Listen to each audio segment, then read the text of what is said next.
first question, can you tell us about the Pure Ratios product? That probably came from somebody in my company, I'm sure. In full transparency. I think I already answered that question actually, but we'll say it again. So give you just a little backstory. This company really started with trying to conquer the dosage side. It actually started with my father, started this company. I came in with my wife. Today, our company is really ran by herbalists. I can say that my operations manager, our office managers, we have our product development R&D manager are herbalists. So we really are looking at this plant in that sense. That's really, for me, the unique thing. Coming up with products that are long-lasting and accurately dosed, but also adding in, what herbology is based on, right? Believe it or not, we're really one of the only companies doing this. Most companies are looking at this as almost a single molecule route, right? So they're looking at, how do we work on CBD and THC, but we're looking at how does this work with the whole system on a yin and yang paradigm, right? How do we balance? So that's really how the products that we're looking at them. Do you have anything to say about why some people seem to be more adverse reactions when they try CBD products than other people do? So it has to do with this 100-fold dosage range, right? So that's a major one because there's such a big dosage range. Maybe somebody took too much. Also, it's one of my talk at the symposium is going to talk about the genetic DNA side. So there's a lot coming out, right? Personalized medicine from a Western perspective is all based on our DNA. Right, so the talk I'm going to give is going to link both the DNA with Chinese medicine, right? How do we personalize it from our perspective and how do they work together? And I think that's the jam, right? That's what we're going to understand more and more, and we're going to be working more and more with personalized medicine from biomedical side, where you look at your DNA and it can just really start to help balance. I have a good friend up in LA that's done just that. He works on genomics with cannabis, where you give him your genetic profile and he'll personalize your cannabis ratios and dosages and terpene profiles through your DNA. So it's already happening, but this is why. And so say if you have your CB1 receptors has 363 fatty chain molecules and you have one missing and you can have a complete different receptor, this is also why. There's mutations in genetics, right? So through that and through the receptors, this is also a reason people are responding differently. On the biomedicine, on the Chinese medicine, natural medicine side, we know why. Everybody is unique, everybody's different, and we can look at it in that perspective through pattern differentiation also. Okay. How do you determine proper dose? Should we be based on the size of the patient, age, experience? Yes, it should definitely. So that's another factor is your weight, your age, right? If I'm treating somebody that's 100 pounds or somebody that's 300 pounds, it's going to be different. And I think we already take that into account, right, as herbalists. So we just have to titrate up. We got to find that sweet spot.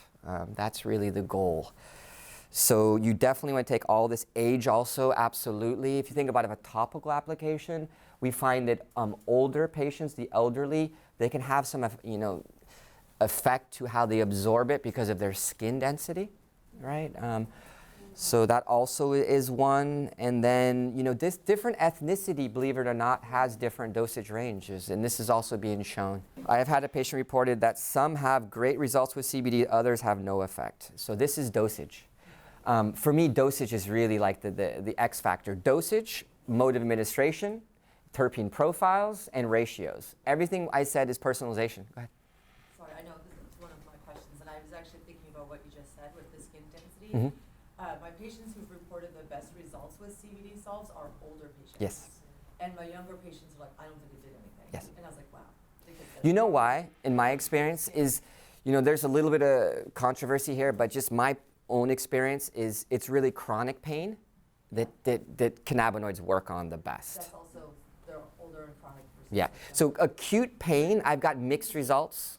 Yeah. So with acute pain, for example, we've added arnica into our formulas, right? Or we added, like Meadowsweet, where you got aspirin out of it. Or we added essential oils that we know are anti-inflammatory because we want those acute pain relieving. We want a better pain spectrum.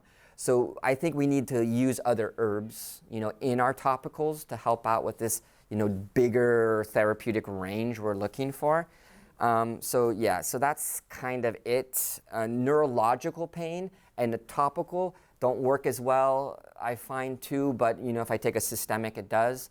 What I also tell us as practitioners is use dual applications on mode of delivery. Use a systemic and a topical, particularly for pain. Like if you have them take a tincture or a capsule or a sublingual, and at the same time do something topical. And then that really gets the best results also. So that's the reason, in my opinion, that we see so much difference. Do you know any research on the endocrine effects of CBD? THC has been implicated in decreasing testosterone and lowering sperm count. Yeah, there's a lot of research here. I'm not like the expert just to actually say it off the top of my head in full transparency, but the HPA axis that we mentioned is one, right, that deals with this. Again, because the CB1 receptors are in all the endocrine glands, obviously we're going to be working with this. I think it has to do with really overdosing on THC to do this. If you're taking a microdose, you're not going to decrease, lower your sperm count. It's people that are just taking excess every day. Like the stoner mentality, right? Wake up in the morning and it's a bong hit. That, yeah, but we can create balance with THC. It's a great substance, at least in my experience, but use with caution. Do you have any thoughts on Chinese medicine classification of CBD, hot and cold moving? Yeah, I have a full Materia Medica. I can send you guys that after. I think we have your emails. I have a full breakdown that I did of all the research that explains all this. So maybe we do that in an email after this. Just give you the PDF. Because we don't find it anymore. Okay. Are there any known drug interactions? This is very important. There is drug interactions.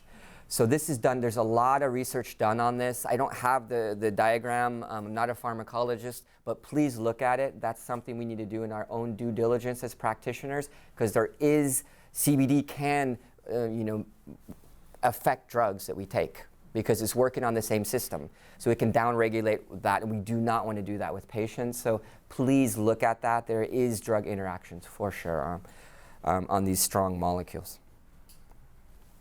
Is there a therapeutic index for CBD and THC? There is.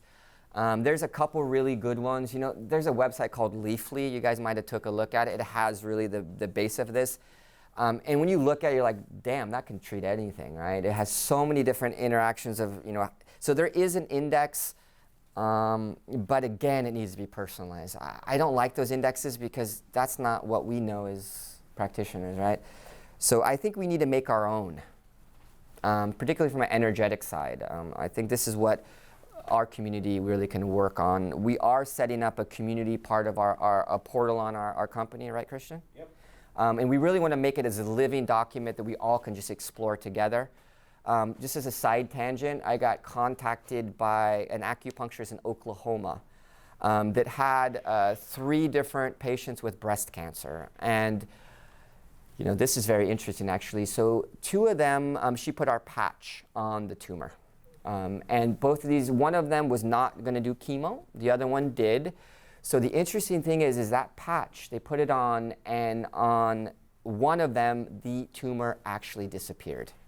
And that was like shocking for us. And it's interesting because we put testimonials on our site, and actually we understand what our products do through the testimonials. We had no clue that it would work for that. Like, wow, it's working for that? Because people are writing about what it's working for, right? So, so that's an interesting one. Like, we can look at this. I don't like using the cancer word, right, because it's so FDA protected, but, there's just a lot that's happened in that. So I really recommend looking at it. Is the CBD THC effect on memory dose dependent? Yes. Higher dose decreases memory function? Yes. It's that bell curve, right? I think the person answered their question here. Yeah, it does. Are you concerned with patients developing marijuana syndrome by using targeted concentrated amounts? This is a pet peeve for me. Like, I hate that book. I'm sorry. I don't know if you read the marijuana syndrome book written. It's the only book written by a Chinese medical practitioner. But he's writing it from the perspective of seeing people overdosing on THC. So I get it, but he's not taking into account microdosing of THC. So it's a little bit for me. I read that book and it just made me mad. That's personal.